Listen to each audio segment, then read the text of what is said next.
irreversible destruction of the kidneys. Diabetes, hypertension, kidney failure, the trifecta you see on med-surg telemetry, but it's not a trifecta that makes you a winner. It's not good. Autoimmune disease, infection, UTIs, kidney stones, cancer, family history. Diagnostics, relatively the same. Treatments, the two main treatments are dialysis or kidney transplant. So the goal of treatment for a patient is to slow the progression of the kidney disease. And the two main ways is to do that by nutrition and medication therapy, okay? Some patients are unaffected, other patients progress to end stage, and sudden death is a very high in patients who are on dialysis and at the end. Kidney disease is kind of it's not a violent end of life. If a patient dies, they just kind of drip it off. And I'm not trying to be morbid, you know. You see cardiac patients struggling, you see respiratory patients that are dying, struggling. You don't see that in end stage kidney. So a lot of times they'll die in the night and you wake up, go in the morning and they've passed away. I'm sorry, let me move on. Okay, don't worry about memorizing this. Just know that when you get to stage 3, moderate, if the patient's progressively declining their GFR, then conversations need to happen, more intensive treatment, maybe even dialysis when they get down to 15 to 20. Conversation has to happen with a nephrologist. I mentioned last week, urologists do kidneys and lower for procedural, for you know, stones and stents and whatnot. A nephrologist is an internal medicine on kidney steroids. You know, they specialize in kidneys. Nephrologists manage kidney disease. Okay. You want to monitor patient. Bless you. You want to monitor your white blood cells and temperature because infection is a high incidence of death. All right. So what are you going to see in the labs for CKD? Similar to the oliguric phase. What's going to be elevated? Potassium, creatinine, BUN, phosphorus. What's going to be diminished? Sodium, hypocalcemia, GFR, good. H and H, and one more. Bicarb. All right. Parallel to oliguric phase, that's the only parallel between AKI and CKD. Keep the two separate when you're studying. All right. So I went home last night and I was aggravated, and so I deleted some slides, the role of angiotensin II and the effects on the heart and the diabetic effects. So I just wanted to concentrate on this slide. If you want, you can take a picture. This was a photograph from our last textbook. I think it was the AD book, textbook before what you're using now. This displays all the impact that chronic kidney disease has on multi-systems in the body, all right? You can come up. Yeah, the print's kind of small. If you want to come closer, that's fine. You need me to turn the light off? Is that better?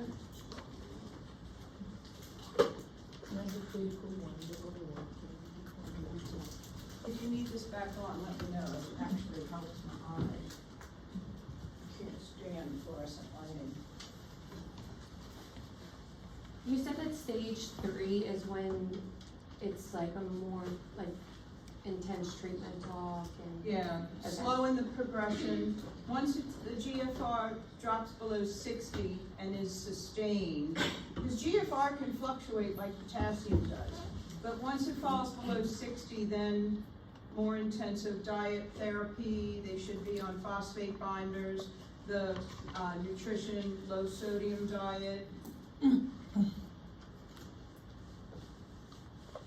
Monitoring labs a little more frequently.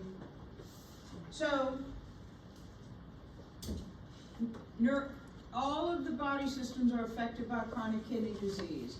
The endocrine system, hyperparathyroidism, glucose intolerance. What do the parathyroids regulate? Calcium. Hold that thought because I'm going to go into a discussion in the relationship between calcium and phosphorus, okay? So hold that thought. Respiratory, all the azotemia, the circulating toxins, the ammonium, all of that starts affecting the brain, the lungs, the pulmonary edema, pleuritis, itchiness. Same with the heart. Cardiovascular, you get pericardial effusion, pericarditis, all of those toxins, the azotemia, just wreaks havoc on all the body systems. In the urine, GU system, you have proteinuria, maybe hematuria, fixed specific gravity, which is very low, nocturia, oliguria to anuria. Some patients who are in end stage, when they're on dialysis, they may still make urine, but it's ineffective. GI, all the irritants mess with the GI tract. Anorexia, nausea, vomiting, gastroenteritis, abdominal pain, uremic fetor, F-E-T-O-R, or it's also called as a fetid breath, F-E-T-I-D, that's when you smell ammonium on the breath. People who are on ketogenic diets, you may smell their breath, it smells like ammonia because all they're eating is protein, and protein is breakdown is azotemia and ammonia. Same thing with kidney failure patients. But they'll also have problems, integument, the pallor, the uremic frost, the pruritus, dry skin. So, musculoskeletal, osteodystrophy, bone pain. Why do you think that is? Because the high phosphorus is seeking a balance with the calcium in the body. And what's your main source of calcium in your body? Your bones. So when phosphorus is high, it'll extract calcium from the bones, which leads to hypocalcemia and osteodystrophy, bone pain, spontaneous fractures. We'll talk about that a little bit more in a minute. The immune system is compromised. Neurologically, they'll have brain fog, they'll have headaches, confusion, paresthesias, insomnia, lethargy, headache, cardiovascular, dysrhythmias, hypertension, pericarditis, pericardial effusion. They'll be anemic. Because what do the kidneys produce that helps with that? Erythropoietin. That's why patients post-dialysis get an epoetin shot. You'll see it on your MAR. You won't have to give it. The dialysis nurse will give it. Reproductive, females become amenorrheic, males can become impotent. And then your metabolic processes, azotemia, hyperkalemia, hyperphosphatemia, hypocalcemia, hypermagnesium, I'm not going down there. Malnutrition, acidosis, yeah, it affects everything.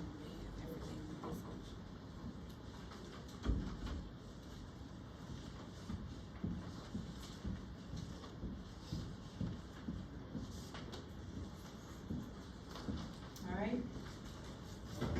So let's talk about the phosphorus calcium. What's your normal phosphorus range? If you don't remember, it's 3.0 to 4.5. You don't see that a whole lot. You don't use it, but you do monitor it in kidney disease. 3.0 to 4.5 milliequivalents per liter. 3.0 to 4.5 milliequivalents per liter. So hyperphosphatemia would be elevated, right? So in our diets, phosphorus is in everything. Nuts, grains, all kinds of proteins, green leafies, everything we eat, rice, beans, dairy, soy, that's all the food groups. So you can't have a diet that eliminates phosphorus.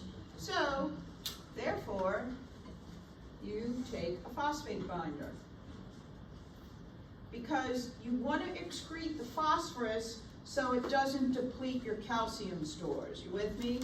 If your phosphorus is high, you're going to be hypocalcemic because the body is always striving to bring that phosphorus down.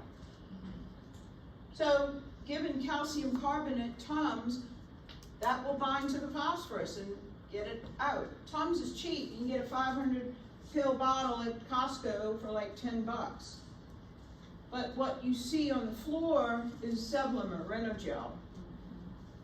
That's what we give it with meals, to bind with the phosphorus to help retain calcium. That's the main goal. And so what are the two signs that you're looking for? You may, I'm not testing on this, but you may see this on boards for hypocalcemia.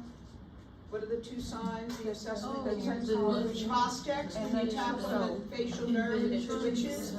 What's the other? The blood pressure. Blood pressure cuff, that's Trousseau's.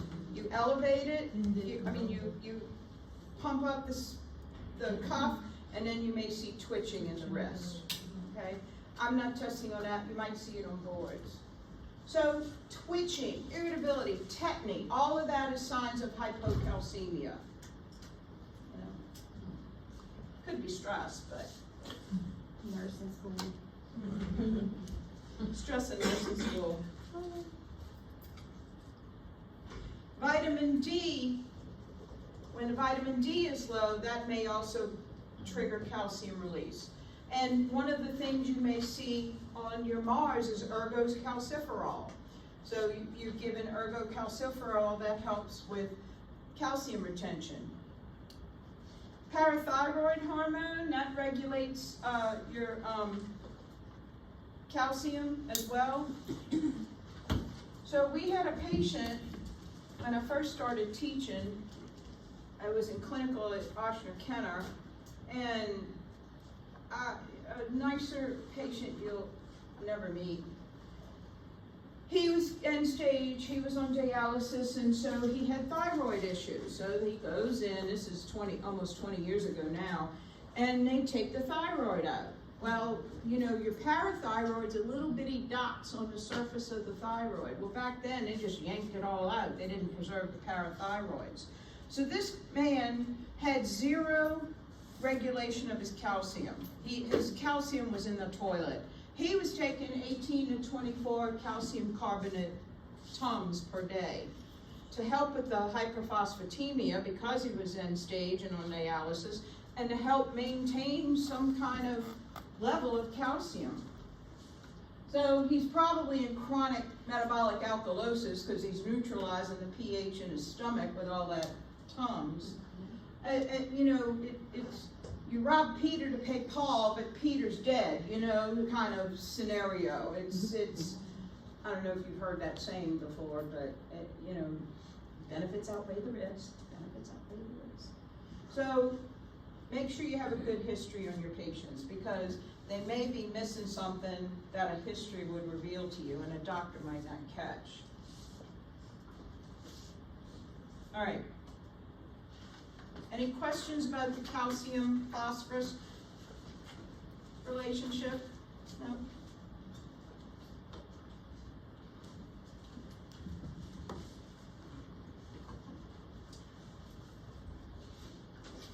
We all know the signs of fluid overload. JVD, decreased urine output, rapid bounding pulse, shallow respirations, dependent edema. Now, edema, when you're evaluating for edema, a lot of people get dependent edema in the feet. You're sitting at your computer, you're doing a lot of work, you're not moving around a whole lot. But the better way to assess edema, did I tell y'all last week? You assess in the lower leg down here. You palpate here, between the tibia and the fibula, down here, all right? When you're assessing there, that's a better sign of edema. So don't just look at the feet, go up the anterior medial segment of your lower limb, okay? And then anasarca, that's generalized edema, then you have, that's probably like oliguria or something. All right? You'll have crackles and wheezing, you may have an S3. Increased blood pressure with a narrow pulse pressure. You got too much volume and it's contracting. So you may have a blood pressure of 140 over 110. That's a narrow pulse pressure, okay? So you want to prevent pulmonary edema. So when patients are in end stage, they get fluid overload. We'll talk about that a little bit more in dialysis.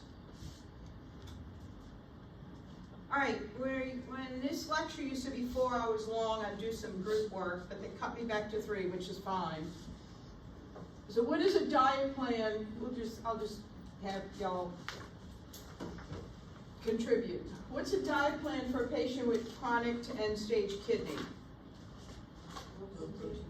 Low protein, low sodium. Can you give them a salt substitute? No. Because that has what in it? Potassium. Good, healthy, don't, try not to do, easy carbs like white rice, white bread, pasta. Fluid restrictions. These patients probably can only get 500 cc's a day. That's probably, do you mind? This is probably it. That's all the fluid they can drink in a day. Is it this 500? Might be a liter, probably half of this. That's a severe fluid restriction, especially for people who like to drink water. How much? What's that? This is 946. It's 500 to a liter per day. Because when your kidneys aren't working and you're on dialysis, that fluid has to come off somehow. Their patient's not making urine anymore. Okay? Thank you.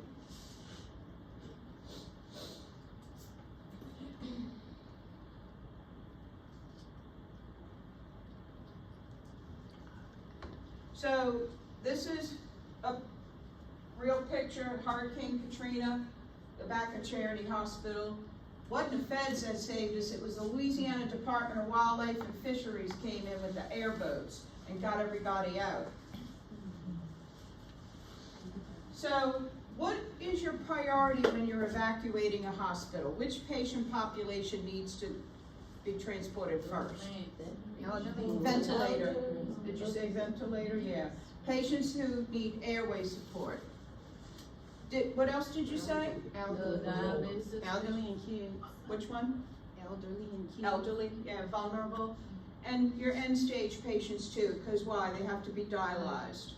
All right? So, what are you going to do for this patient if they're being dialyzed? Make sure they have some kind of copy of records on them. These poor patients had them in Ziploc bags. Nowadays, everything's electronic. What do you think these poor patients are eating? MREs, which are hugely full of sodium and potassium and protein. They need to get healthy food. They have to evacuate somewhere where they can have a place to stay and where there's a dialysis center. So many patients went to, Jackson, Mississippi, Shreveport, Alexandria, Dallas. When I was working on my master's degree in 2006, I had just started my master's when Katrina hit. And we had to do clinical at that level, so I did a clinical at the transplant unit at Tulane. I don't know which direction I'm pointing. And it was interesting because it would tell me how they manage these poor patients.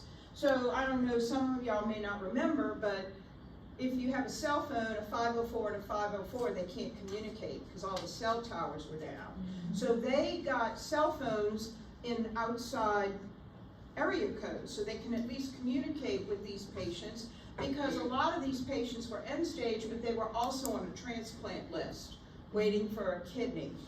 So communication is important. You know, if anything like that ever happens again, call your outside area code people to notify others in the 504.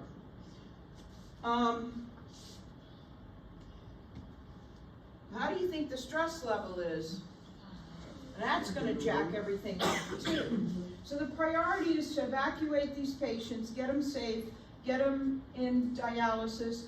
If they haven't been dialyzed for a week, and I've seen that on telly, oh, I haven't been dialyzed in 2 weeks. What? You still walking? So they may have to go to dialysis every day for several days until everything equalizes. And watching that, if the potassium gets out of control, that's a biggie. So it's like our priority as a nurse is get them to dialysis. Yeah, get them evacuated someplace safe, someplace they can stay, that they can get. Now, I'm sure these dialysis centers are busy enough as it is, and you know, opening up extra spots to dialyze patients, you know. Yes? How does it determine if they do peritoneal dialysis or? For peritoneal dialysis, I'll talk about that in a minute. No, you're fine. I will cover that, so thank you for asking. Yeah, it was heartbreaking seeing all of this. I'd worked there for 15 years. Went to school there when it was a diploma. So humans don't deserve this kind of treatment. All right, dialysis. Movement of fluid and particles across a permeable membrane to extract fluid and nitrogenous waste that can cause azotemia. Usually when the GFR falls below 10 to 15. So there's actually 3 types: hemodialysis, peritoneal dialysis, and CRRT, which I'm not gonna test on. But if you see it in your ICU rotation, check it out. Talk to the dialysis person. How does this work? CRRT is a very slow dialysis of the body. It's continuous renal replacement therapy, because hemodialysis is a very intensive treatment. Within 3 to 4 hours, you're extracting all these toxins, you're pulling off all this fluid, 5 to 6 liters of fluid, which is a lot of fluid. Prognosis is fair. If a patient gets a transplant, that's a good thing. It's the best chance for normal life. They can come off of dialysis, but transplantation has other issues like immunosuppression, rejection. Now, for testing purposes, I'm not testing on transplants, just more of a nice to know. So the goal for dialysis, restore fluid electrolyte, acid-base balance. Remember, uncontrolled hyperkalemia, you can't treat it. Remove waste and toxins, augment kidney function. All right, so if you have a patient on the floor and they're scheduled for dialysis and they, probably have the trifecta, diabetes, hypertension, and you go in and take the morning vital signs and the systolic's 190, are you gonna give the blood pressure med? No.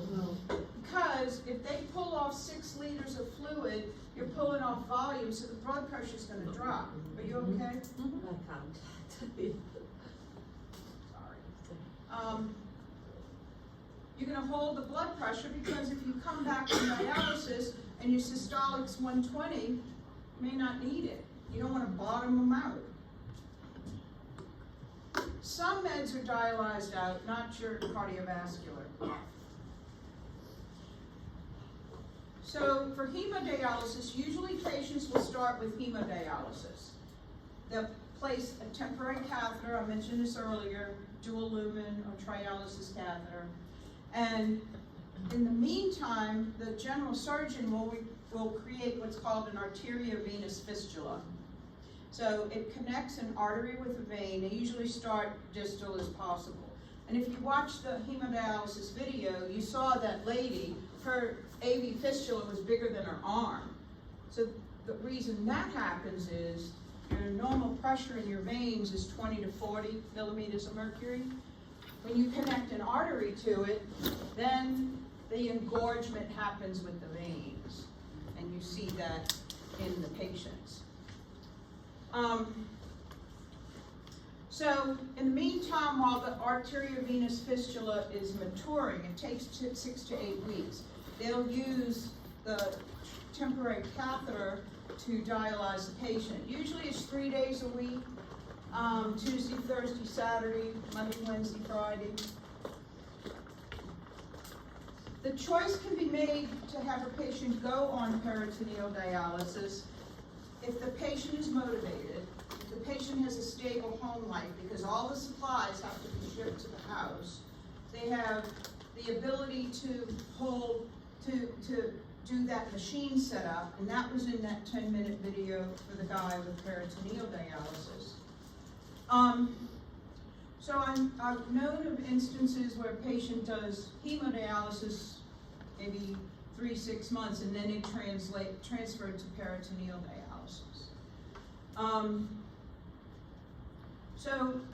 Let's track back to hemodialysis.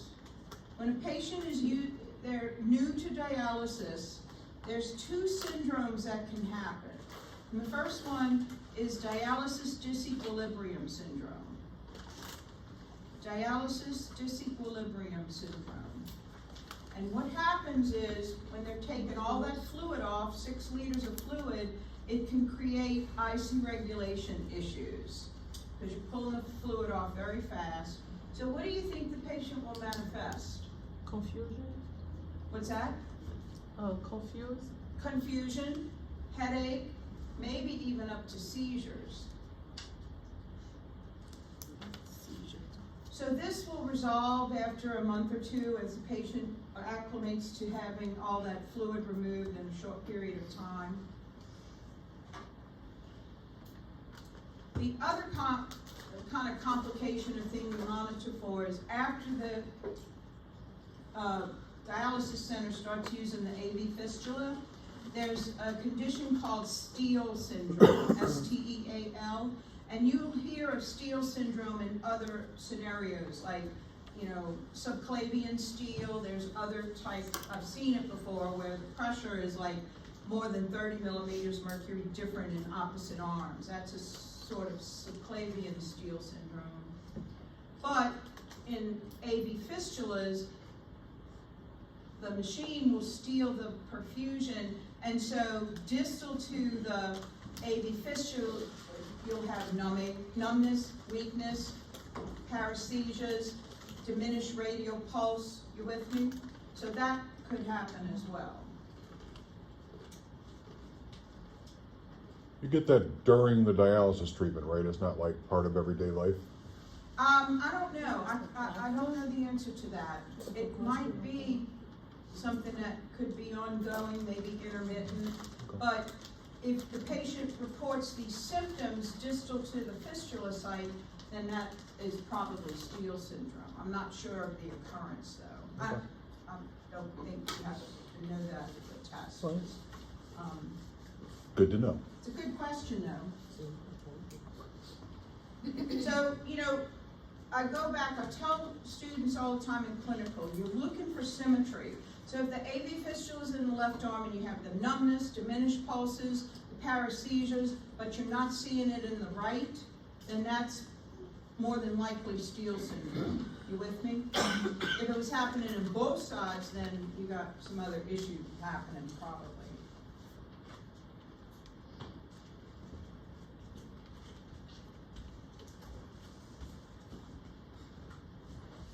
So this is just a picture of a dialysis machine. You don't need to know this.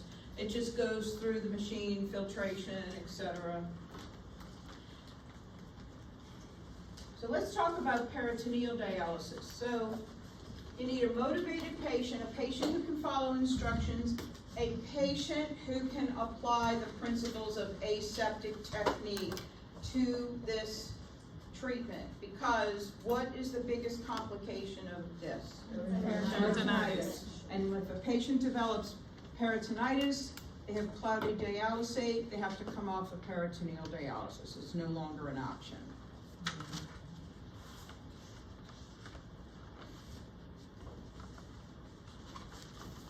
So intake and output comparison is important.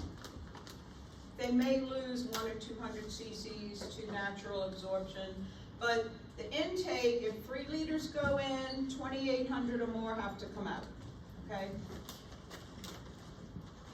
If you have 3 liters going in and you only have 800 coming out, that's a problem. So what could you do to troubleshoot that? Check for kinks in the line. What else? Positioning, are they laying on the end of the catheter? Maybe it's a problem with the peritoneal dialysis machine. So if you try to troubleshoot and do these, implement these actions, and you still don't have output, what are you gonna do? Call the doctor. Hold it. Hold the dialysate, call the doctor. There's something going on in there. So the peritoneal catheter sits in the abdomen, so there's not a whole lot of incidence of blood clots that are blocking it, unless they have some kind of leaking blood going on in the abdomen. A clot could obstruct it. Infection, purulent material. If you're doing a home visit and you see cloudy dialysate, draw a specimen for a culture and send it in. You have to practice good aseptic technique with these patients.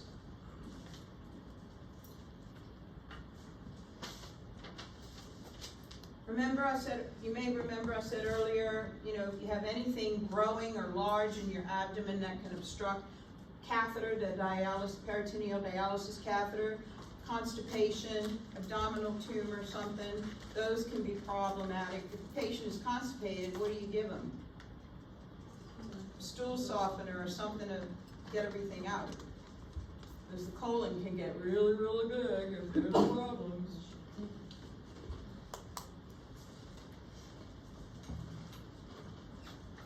And then finally, the videos.